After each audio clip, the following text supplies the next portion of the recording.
Buenas noches, hermanos, que el Señor los bendiga. Me alegra mucho poder saludarlos nuevamente hoy miércoles, día de nuestra reunión de estudio bíblico. Gracias a todos ustedes por su oración, por su cariño, por su compañía y por enviar este link a otras personas para que ellos puedan estudiar juntamente con nosotros la palabra del Señor. Así que los bendigo a todos, gracias por su compañía y voy a invitarlos para que oremos y le pidamos al Señor que nos dé gracia y sabiduría para poder prestar este servicio. Padre nuestro que estás en los cielos, te damos gracias por este día de labores, Señor, seguramente de adversidades que tuvimos que enfrentar muchas cosas, pero tú has estado a nuestro lado para guardarnos y para guiarnos y ahora nos permites escuchar tu palabra. Rogamos, Señor, que nos dé la sabiduría, la gracia y la ciencia para poder entender esta palabra y atesorarla en nuestro corazón. Lo pedimos, amado Dios, por los méritos de Cristo Jesús, Señor nuestro. Amén y amén. Esta noche quiero hablarles un poco acerca del libro de Deuteronomio, particularmente de la historia del pueblo de Israel y la posesión que ellos tomaron o tomarían de la tierra de Canaán, y además de cómo Dios, durante todo el proceso de la salida de la esclavitud de Egipto y en todo el desarrollo del tiempo de llegada a la tierra prometida, el pueblo de Israel abandona a Dios y el mismo escritor bíblico, a Moisés, diciéndole al pueblo, le dice, ustedes son un pueblo de dura cerviz, tienen un corazón duro, ustedes siempre han abandonado a Dios. Y es muy particular, por ejemplo, el capítulo 9 del libro de Deuteronomio. Hoy vamos a hablar de qué pide Dios de nosotros después de haber pecado. ¿Qué pide Dios de nosotros después de haber pecado? Deuteronomio capítulo 10, versículo 12. Miren lo que dice. Dice capítulo 10, versículo 12 del libro de Deuteronomio. Ahora pues, Israel, ¿qué pide Jehová tu Dios de ti? Sino que temas a Jehová tu Dios, que andes en todos sus caminos y que lo ames y sirvas a Jehová tu Dios con todo tu corazón y con toda tu alma. Ahí está. Que temas a Jehová tu Dios, que andes en tus caminos, que lo ames y que le sirvas con todo tu corazón y con toda tu alma. Esas son básicamente estas cosas. Creo que esta noche no vamos a alcanzar a ver sino dos, pero miraremos a futuro cómo seguimos hablando de este tema. Como dije, uno lee el capítulo 9 y habla de cómo el pueblo de Israel, habla de la rebelión de Israel en Horeb. No sé si recuerdan bien que Moisés, Dios lo llamó y le dijo que preparara 2 tablas lisas y estuviera listo y que subiera a Horeb, al monte de Dios, para que recibiera de manos de Dios las tablas de los 10 mandamientos. Y ustedes saben que Moisés ayunó durante 40 días y 40 noches y el texto dice literalmente que no tomó agua ni pan. Es decir, hizo un ayuno total. Dice que la gloria de Jehová cubrió el lugar donde estaba Moisés, que la presencia del Señor descendió y que Moisés vio a Dios como si pudiera verlo cara a cara. Esa es una figura que se utiliza allí porque nadie puede ver a Dios cara a cara y permanecer vivo. Eso es imposible. Además la Biblia lo dice y como vio Moisés el rostro de Dios, lo vio de lado, de perfil, pero nunca lo vio frente a frente. Ese no es la enseñanza hoy, pero es un poco para mencionar esto. Y dice la Biblia que cuando Moisés subió para recibir las tablas después de haber ayunado y todo esto y estar en la presencia de Dios y bajó. El pueblo había dicho, ya Moisés se tarda mucho, seguramente Moisés no va a volver. Y ustedes saben lo que pasó. Le dijeron a Aarón, hermano de Moisés, sacerdote, y se juntaron con el pueblo y con estos sacerdotes y fundieron un becerro de oro.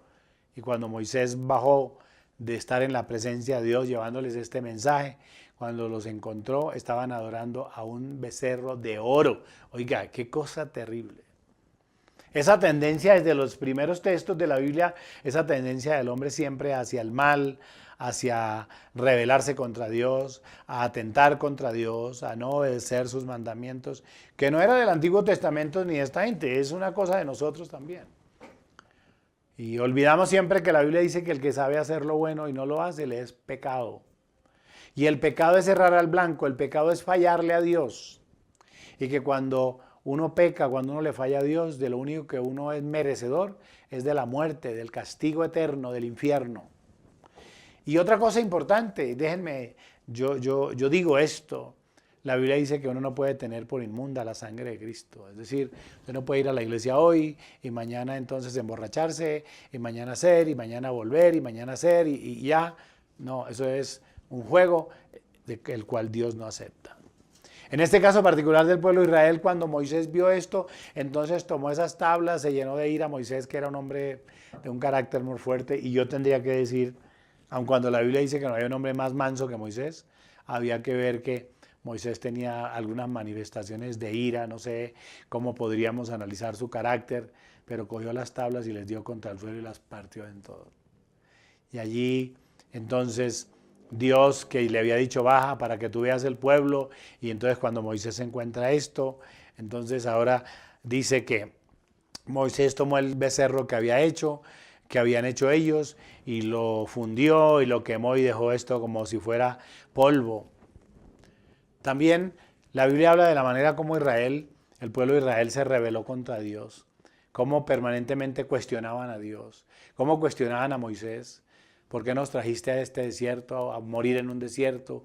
Hubiéramos muerto mejor allá en Egipto, aunque estuviéramos esclavos.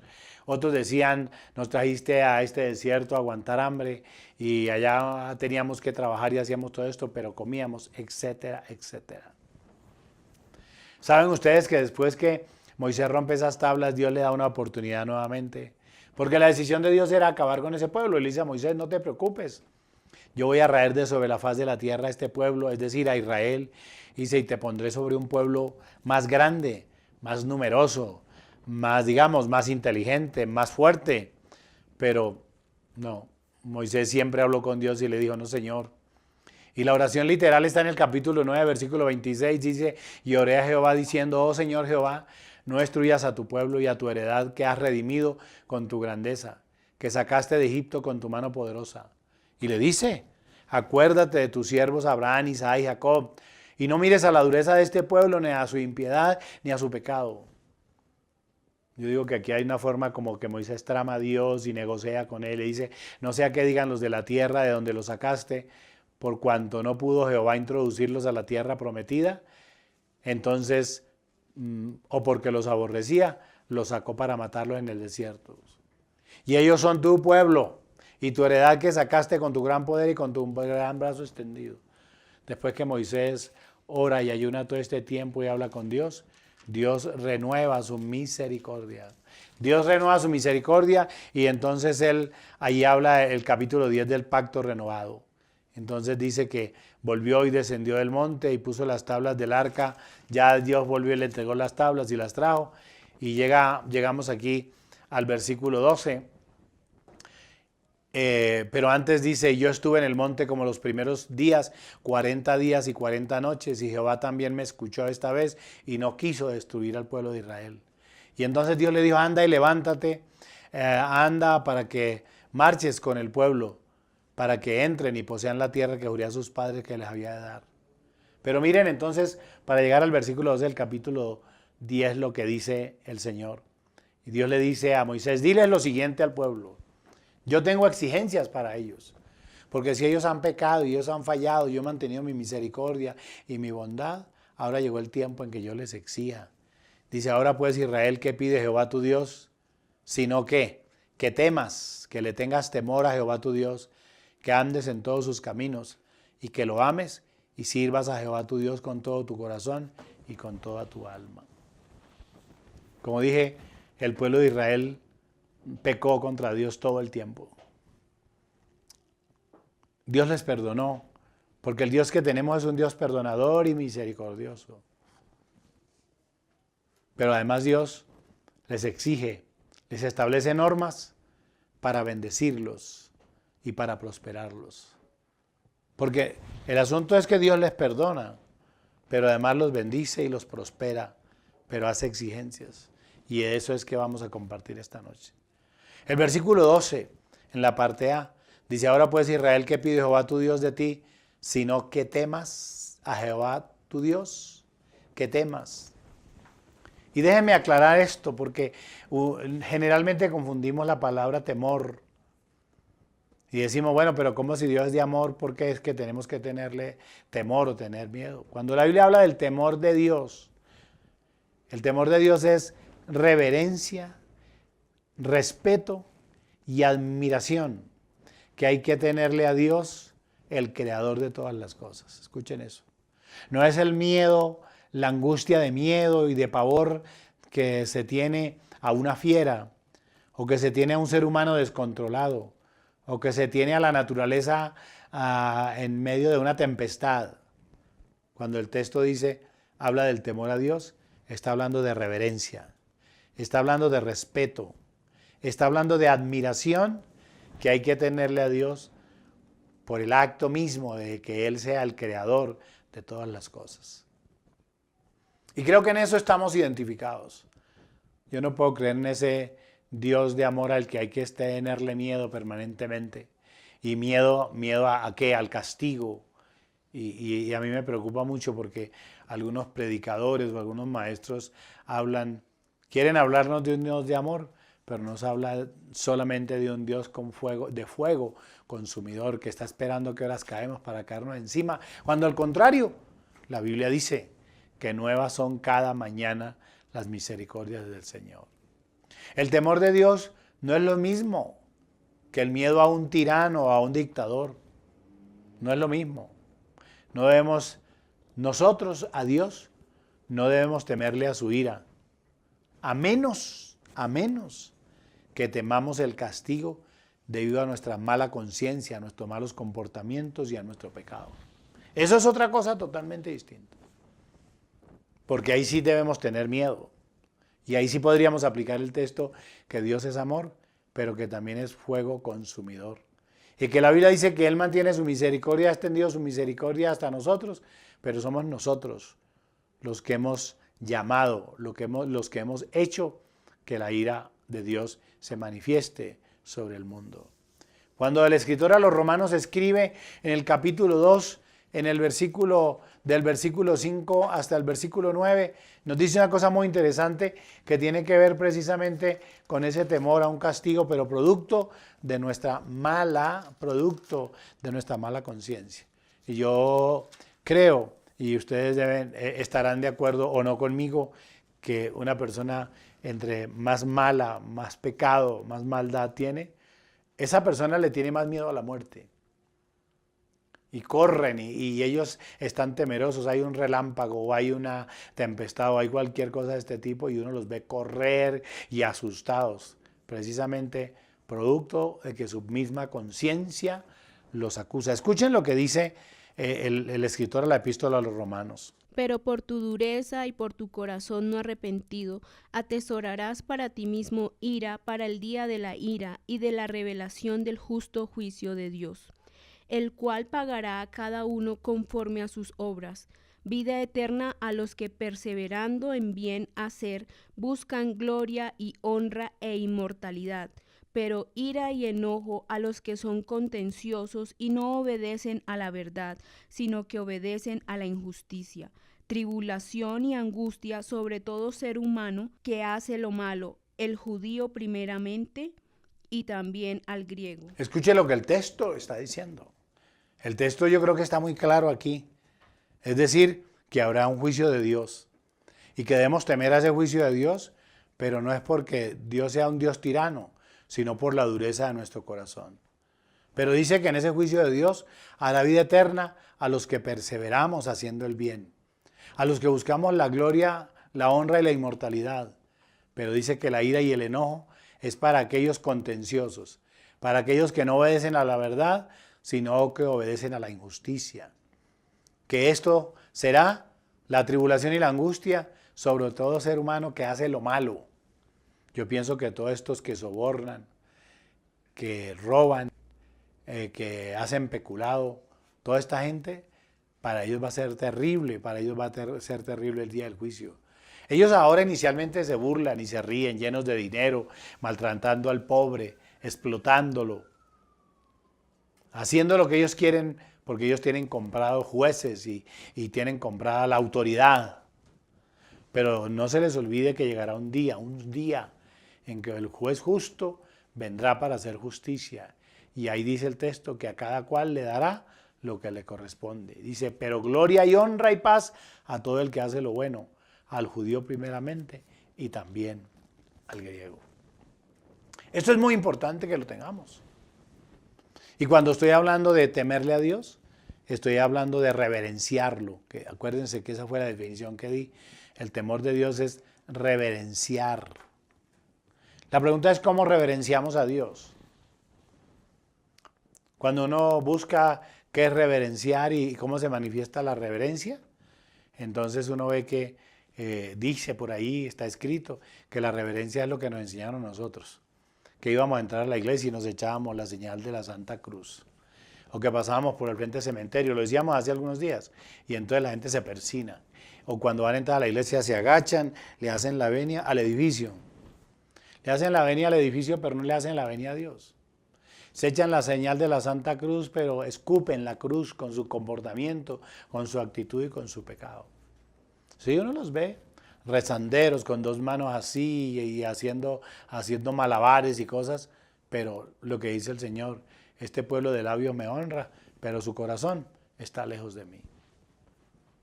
Y uno lo ve todos los días. Recuerdo que alguien alguna vez me habló de que era acólito en la iglesia católica era acólito. Dice, pero hay una cosa que yo no entendía. El padre predicaba por la mañana en contra de los borrachos, en contra del adúltero, los fornicarios y poco gente. Pero el domingo hacíamos un bazar y la misma iglesia vendía el aguardiente y vendía las cervezas. Así es en los pueblos. Las fiestas patronales. ¿Qué venden las fiestas patronales? ¿Y quién organiza las fiestas patronales? No es la iglesia. Entonces, ¿quién vende el aguardiente? ¿Quién vende el ron? ¿Quién vende la cerveza? Pues la misma iglesia. Entonces hablamos de una cosa, pero hacemos otra totalmente. Hablamos de una reverencia a Dios, pero no lo reverenciamos. Manifestamos con nuestras manos y nos arrodillamos y persinamos y vamos de rodillas a Monserrate, ahora que ya viene la Semana Santa, y nos damos latigazos, pensando que estamos reverenciando a Dios. No, nos estamos maltratando a nosotros mismos y nos estamos burlando de Dios, que es distinto. ¿Qué es reverenciar a Dios entonces? No es hacer esas señales que usted se hace por ahí, que hay gente que parece como loca echándose cruces por todo lado, como si tuvieran miedo al demonio. Es honrar a Dios, es darle la gloria.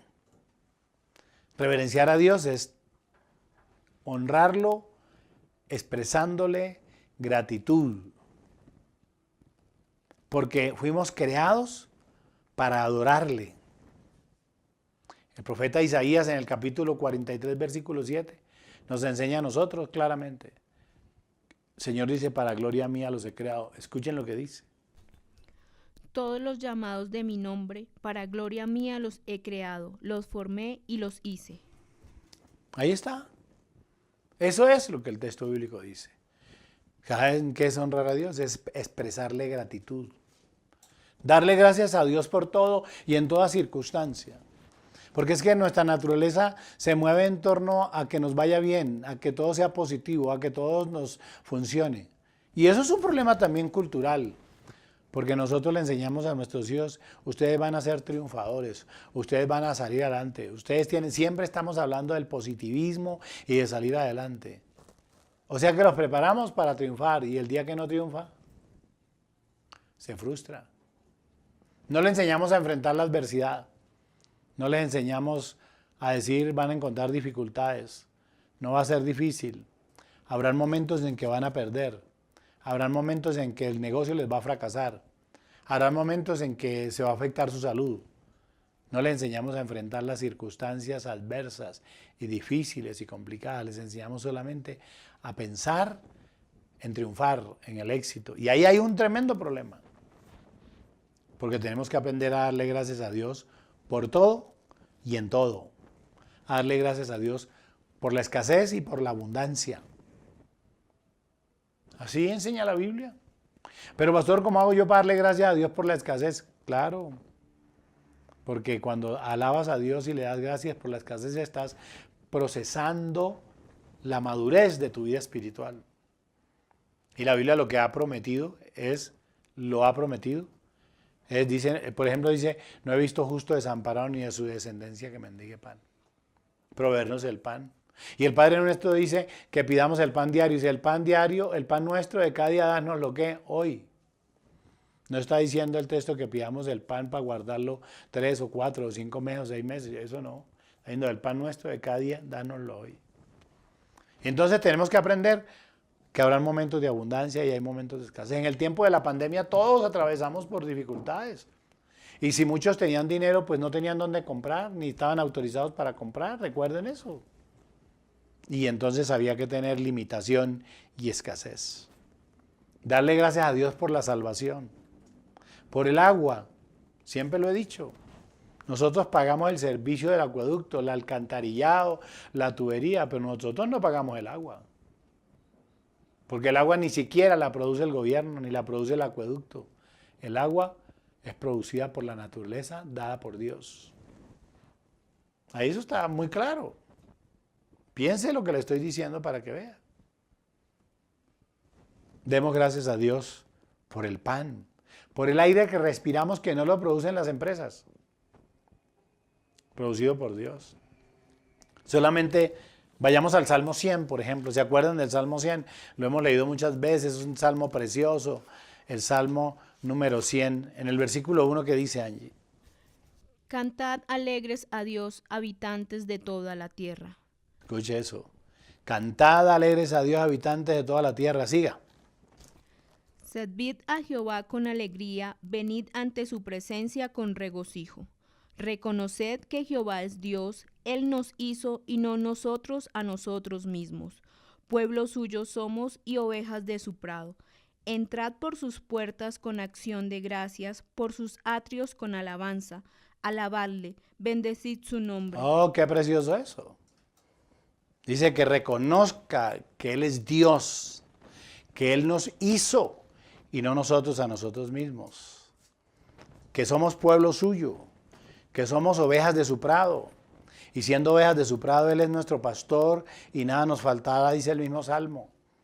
Dice, entren por las puertas con acción de gracias. Siempre en nuestra boca, Señor, gracias. Despierta a medianoche, Señor, gracias. Está en aflicción, Señor, gracias, porque esta aflicción y esta angustia lo que me está permitiendo es fortalecer mi fe y mi carácter como cristiano, como cristiana. Esto lo que me está permitiendo es confiar y esperar en ti. Dice, entren por sus atrios con alabanza. Alábenlo, bendigan su nombre. Alábenlo y bendigan su santo nombre. Obedecerlo a Él, temerle, es obedecerlo. Y obedecerlo es obedecer sus mandamientos. Es obedecer sus mandamientos. Uno no puede demostrar el amor a Dios de otra manera sino obedeciéndolo. Eso pasa como cuando yo me acuerdo que alguna vez mi mamá, el día de la madre se le fue a dar un regalo y ella estaba muy contenta con el regalo, pero el día anterior nos había tenido que dar correa cuando se utilizaba. Yo creo que así es, por eso es que somos derechos, porque nos daban 2, 3 correazos bien templados. No estamos traumatizados, como esta psicología moderna que se traumatiza al niño, que no lo haga mucho, porque lo que hay es traumatizados ahora. Muchachos en la calle, desordenados, drogadictos, haciendo maldades, porque no tuvieron padres que los corrigieran y porque los padres son sinvergüenzas. Con tal de no ganarse un momento de ira o de rabia o que el hijo no le hable, pues entonces dejan hacer lo que quiere. Y por eso tenemos esta sociedad, el camino en que va. Recuerdo que mi mamá nos había castigado y a la semana era el Día de la Madre y nosotros todos preocupados por comprarle un regalo. Imagínense, éramos 4 con mis 3 hermanos y este servidor y mi mamá nos veía que corríamos y buscábamos plata y tratando de vender cosas por ahí, aunque fuera chatarra, para poder dar el regalo. Y ella nos vio tan apurados y al fin no pudimos casi ni comprarle nada y nosotros, mamá, mire, sabemos que es el Día de la Madre, pero no le podemos dar un regalo. Y yo, no, es que El problema para mí no es un regalo. El mejor regalo que ustedes me pueden dar a mí es obedecer, es obediencia. Los regalos cualquier día se compran, pero el mejor regalo que ustedes me pueden hacer a mí y la mayor muestra de amor que me pueden hacer es hacer caso, así se decía, es decir, obedecer. Y eso pasa, lo mismo pasa con Dios. San Juan capítulo 14, el versículo 15, el Señor Jesús dice eso a los discípulos. Si me amáis, guardad mis mandamientos. Escuche, si me amáis, dice él. Eso es lo que decía mi mamá. Yo no estoy tan afanada que usted me compre una blusa, un vestido, unos zapatos o un anillo. Pues ¿con qué le íbamos a comprar nosotros un anillo, una cadena? Nada de eso. Pero mi mamá, una mujer humilde, aquel día viéndonos tan preocupados, nos llamó, nos sentó y dijo, miren niños, yo sé que ustedes no tienen plata, yo sé que no tienen cómo hacerlo, pero la mayor muestra de amor que me pueden hacer es obedecer, obedecer. Y el Señor Jesús dice lo mismo. Si ustedes me aman, entonces ustedes guardan mis mandamientos y guardar sus mandamientos es obedecerle. Versículo 23 y versículo 24 del mismo capítulo 14 de San Juan nos afirma esto que estamos diciendo. Respondió Jesús y le dijo, el que me ama, mi palabra guardará, y mi Padre le amará, y vendremos a él y haremos morada con él. El que no me ama, no guarda mis palabras, y la palabra que habéis oído no es mía, sino del Padre que me envió. Oiga, qué bonito eso. El Señor lo dice, el que me ama, mi palabra guardará. Es decir, mi palabra obedece. Así es sencillo. Dice, y si ustedes obedecen mi palabra, mi Padre les amará, y los dos vendremos a donde están ustedes y haremos morada en ustedes. El que no me ama, pues no me obedece. El que no me ama no me obedece. Porque nuestra obediencia a Dios, y déjenme hacer esta aclaración, nuestra obediencia a Dios en el cristianismo no tiene que ser porque vamos al cielo o porque vamos al infierno. Esto es fuerte lo que estoy diciendo. Repito, nuestra obediencia a Dios no debe ser el producto del miedo de ir al cielo o de ir al infierno, como usted quiera, o de no ir al cielo e ir al infierno. La mayor muestra de amor que podemos tener por Dios o por el Señor no es el miedo a ir al infierno o el miedo a no ir al cielo, debe ser el amor que sentimos por Él. Porque la mayor muestra de amor que hayamos podido recibir, lo dice la Biblia, porque nadie tiene mayor amor que aquel que entrega su vida por su hermano, por sus amigos, y el Señor hizo eso por nosotros. Y debemos amar a Dios precisamente por eso, porque lo amamos y podemos obedecerlo. ¿Por qué? Porque lo amamos. No porque nos llenan de terror que vamos para el cielo o para el infierno. Pues no es así. El sabio Salomón, y déjeme mencionarlo como sabio, para no decir otra cosa, un poco para hablarles de la sabiduría, es decir, la inteligencia, el conocimiento, la experiencia que tenía Salomón en todo este proceso de vida, nos da un consejo. Dice, bueno es que tomes esto y también de aquello. Dice, no apartes tu mano, porque aquel que teme a Dios, porque aquel que a Dios teme, saldrá bien en todo. Escuche lo que dice, porque aquel que teme a Dios, es decir, que obedece a Dios, dice, saldrá bien en todo. Y allí mismo, en el libro de Eclesiastés, en el capítulo 12, versículo 13, este hombre sabio, que había atravesado por circunstancias muy complicadas, muy difíciles, que la sabiduría lo envolvió, cuando llega al final de su último discurso, miren lo que dice, el fin de todo el discurso de Dios es este, teme a Dios y guarda sus mandamientos, porque esto es el todo del hombre. ¿Qué exige Dios entonces de usted y de mí? Después que hemos sido salvos, después que hemos venido a la iglesia y incluso nos hemos bautizado y hemos vuelto atrás y hemos regresado, o cuando hemos fallado a Dios y nos sentimos tan culpables, Él está listo a perdonarnos, pero exige de nosotros, a partir de este momento, obediencia. Segunda cosa, está en el versículo 12 en el que hemos leído, en el que hemos leído en Deuteronomio capítulo 10, versículo 12, en la parte B. En esa parte B dice lo siguiente, mire. Ahora pues Israel, ¿qué pide Jehová tu Dios de ti? Sino que temas a Jehová tu Dios. Dice, que andes en todos sus caminos. Segunda cosa, que andes en todos sus caminos. ¿Sabían ustedes que la Biblia separa los caminos del hombre y los de Dios? La Biblia dice que los caminos del hombre y los de Dios son totalmente distintos. Y en realidad son distintos. En realidad son distintos. Miren lo que dice Proverbios capítulo 14, versículo 12. Es un texto que lo hemos escuchado muchísimas veces, pero que vale la pena recordarlo esta noche. Hay camino que al hombre le parece derecho, pero su fin es camino de muerte. Escuche, hay camino que al hombre le parece que es derecho, pero su fin es camino de muerte. ¿Y qué es lo que Dios nos dice a nosotros? Que andemos en sus caminos. No en el camino que el hombre cree que es, porque el camino que el hombre cree que es, lo lleva ¿a dónde? A la muerte. Y de hecho, déjenme, y si quieren miren ustedes allá, busquen el Salmo 1, el Salmo número 1. Muchos de los que me están oyendo se lo saben, de memoria, porque lo repetimos y lo sabemos de memoria. Además es el Salmo número 1. Miren lo que dice el Salmo número 1 en el versículo 1, Angie. Bienaventurado el varón que no anduvo en consejos de malos, ni estuvo en camino de pecadores, ni en silla de escarnecedores se ha sentado. Escuche eso. Dice que es bienaventurado. Pero observen que está hablando en consejo de malos, en camino de pecadores y en silla de escarnecedores. Dice, bienaventurado el que nunca se ha sentado. Es decir, que hay camino de pecadores. Ahí está claramente escrito. Hay consejo de malos. Hay camino de pecadores y hay silla de escarnecedores. Está claro. Ahora, también el texto dice que hay camino de los justos. Dice el versículo 6, Angie.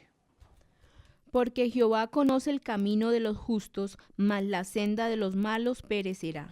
Entonces observen que en este capítulo hay dos caminos, el camino de pecadores y el camino de los justos. Así de claro está.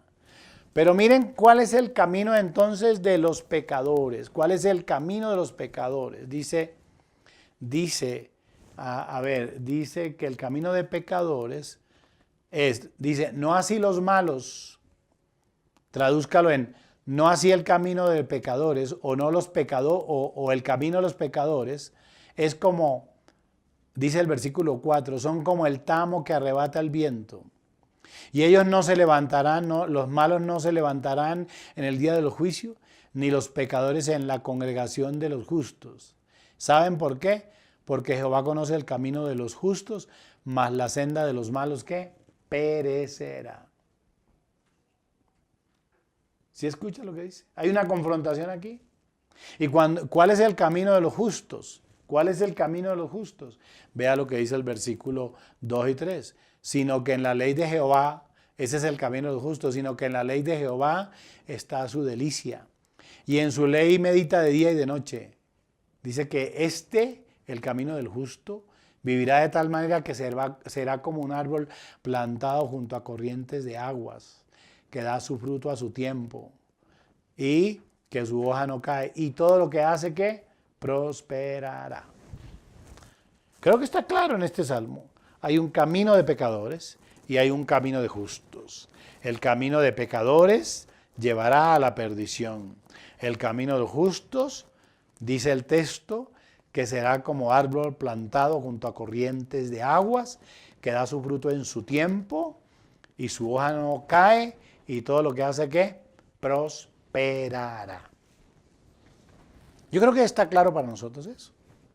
Por esa razón, es que el salmista, mismo, en el Salmo 18, el salmista le dice al Señor, Señor, eres tú el que hace mi camino perfecto.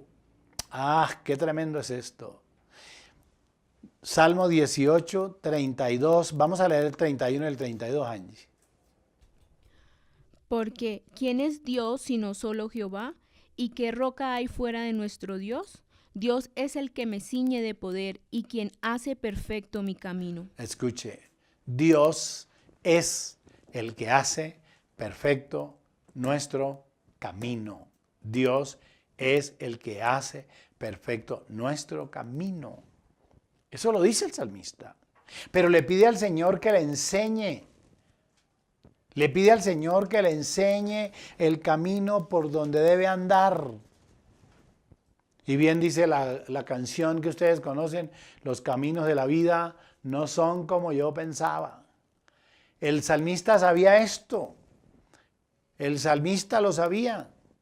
Le dice, Señor, los caminos que yo he caminado siempre me han llevado al fracaso. Y tengo una petición para ti. 27:11.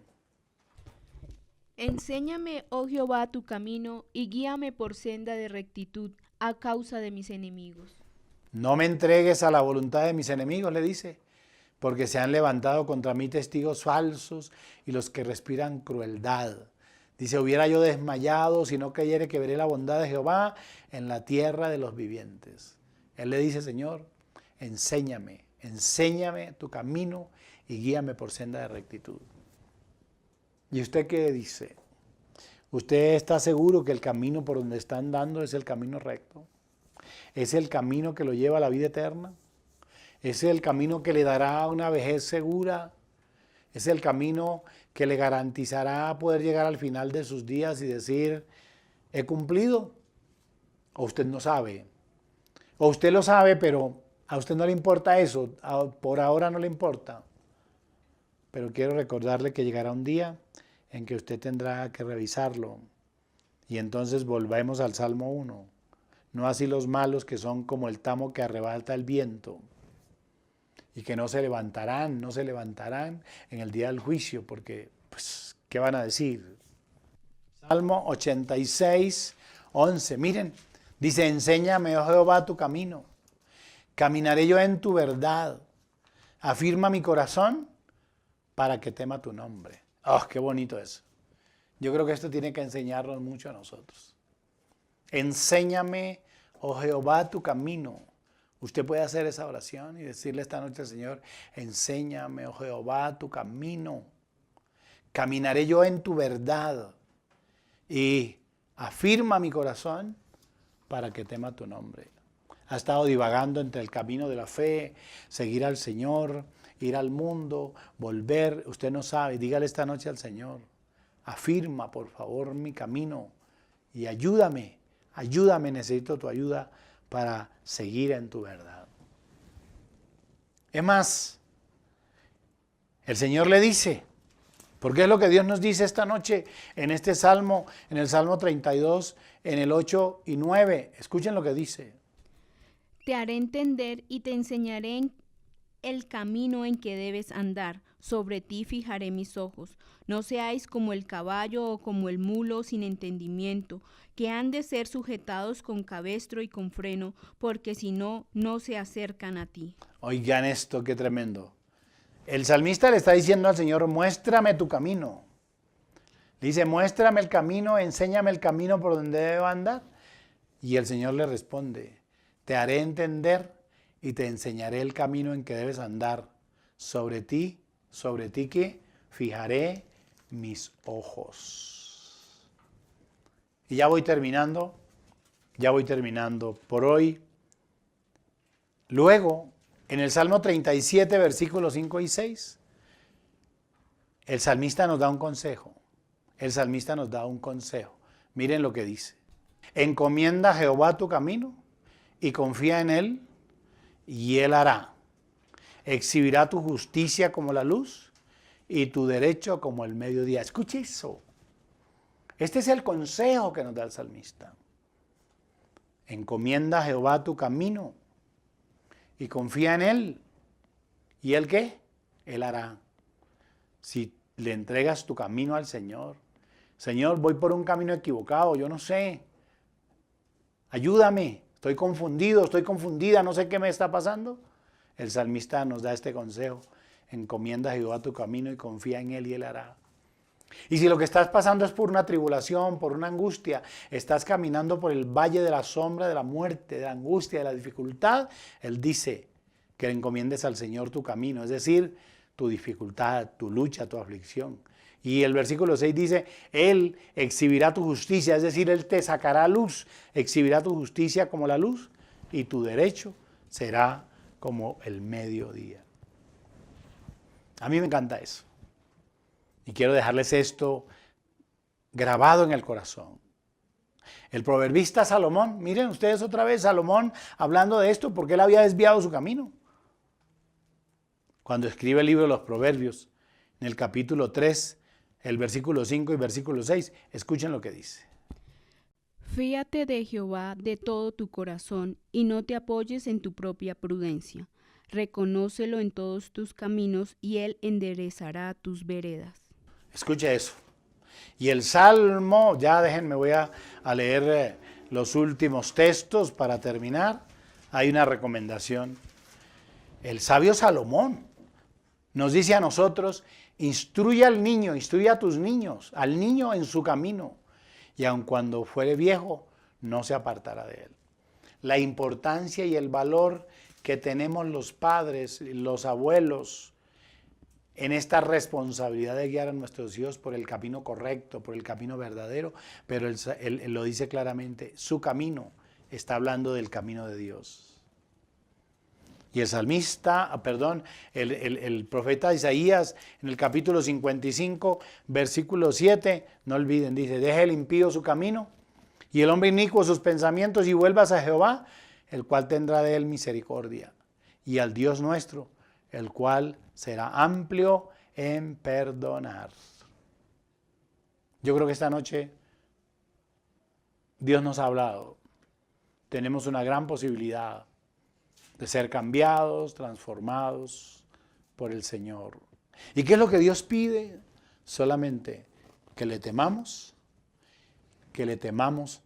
y ya explicamos que es temerle, es obedecerle, es admirarlo, es adorarlo, es reverenciarlo. Que andemos en sus caminos. Y hemos hablado de la diferencia de los dos caminos.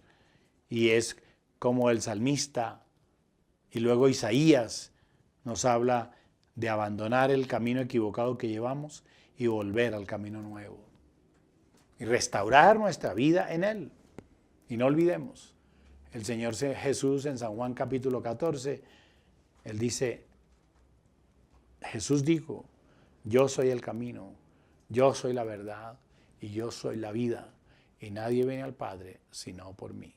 Dios exige que lo amemos y además que andemos en sus caminos. Primera parte de este tema. Que Dios los bendiga. Continuamos el próximo miércoles, en una próxima oportunidad. Que Dios los guarde, que descansen y démosle gracias al Señor siempre por todas las cosas. Señor, gracias. Gracias por este tiempo, por tu misericordia y tu bondad.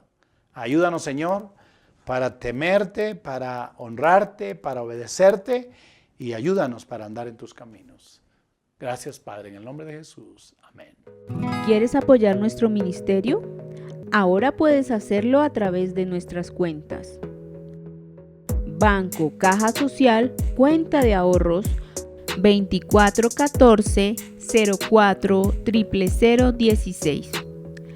2414 04 00016. A nombre de la Iglesia Cristiana Misionera El Sol, NID 830-128-669. O en el Banco Caja Social, cuenta corriente número 2100 40 67 785.